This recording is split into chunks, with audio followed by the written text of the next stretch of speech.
De même que les enfants d'Israël reçurent le modèle céleste pour le tabernacle, nous aussi nous devons recevoir la connaissance de la volonté de Dieu pour son Église. Un ouvrier ne pourra pas édifier une maison sans en connaître son plan. De même, nous ne pouvons servir à l'édification de l'Église de Dieu qu'en connaissant son modèle céleste pour l'Église.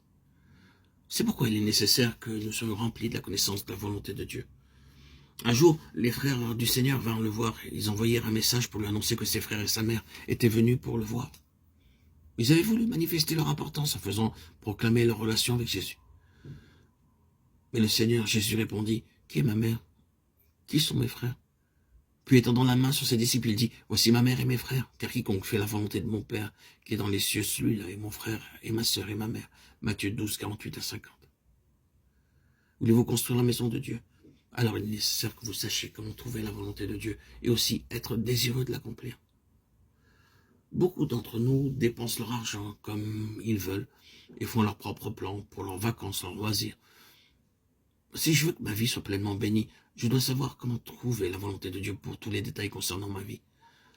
Si je ne suis pas désireux d'être gouverné par le Seigneur en ce qui concerne la manière de dépenser mon argent ou l'utilisation des loisirs ou des occasions qui se présentent, je ne pourrai pas avoir de part dans l'édification de la maison de Dieu. Après que les enfants d'Israël eurent dressé le tabernacle, une colonne de nuée et une colonne de feu le couvrit, et ils furent dès cet instant gouvernés par cette nuée. Quand la nuée s'élevait, ils partaient. Lorsqu'elle demeurait dans un lieu, ils y restaient aussi. Le Seigneur Jésus-Christ est notre nuée. Il vit en nous et nous conduit chaque jour. Il est notre ami et le guide céleste qui nous conduit dans la voie où nous devons marcher. Dieu donna à Moïse le plan céleste pour le tabernacle dans chaque détail, sa longueur, sa largeur, sa hauteur et tous ses matériaux. De la même manière, Dieu désire vous donner son plan céleste pour toutes vos activités, à la fois dans la vie de chaque jour et pour votre ministère.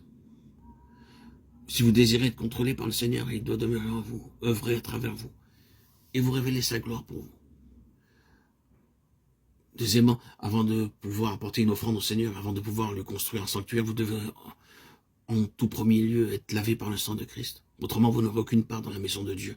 Dieu n'acceptera pas votre argent ou quelque autre offrande que vous pourriez lui apporter. À cause de cela, nous disons et répétons dans nos rassemblements que ceux qui ne sont pas nés de nouveau ne doivent pas mettre leur argent dans la boîte aux offrandes. Vous pouvez donner votre argent là où vous voulez, mais dans la maison de Dieu, seuls ceux qui ont été lavés par le sang de Christ ont le droit d'apporter leur offrande. Pouvez-vous dire véritablement et joyeusement que vos péchés ont été pardonnés et que vous avez été lavés par le sang du Sauveur? Je rends grâce à Dieu, car il m'a lavé par son sang il y a 57 ans et 10 mois. J'étais un grand pécheur et un blasphémateur, mais mon Seigneur Jésus m'a cherché et m'a sauvé à cause de son amour infini et de sa miséricorde.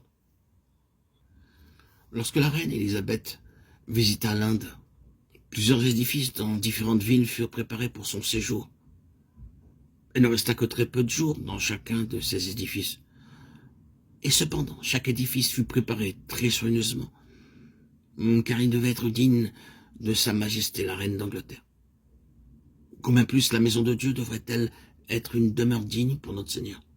Sa patience, son amabilité, sa bonté, sa grâce, sa miséricorde, son indulgence, sa sagesse, sa joie doivent se trouver en nous, afin que nous soyons une habitation digne pour lui.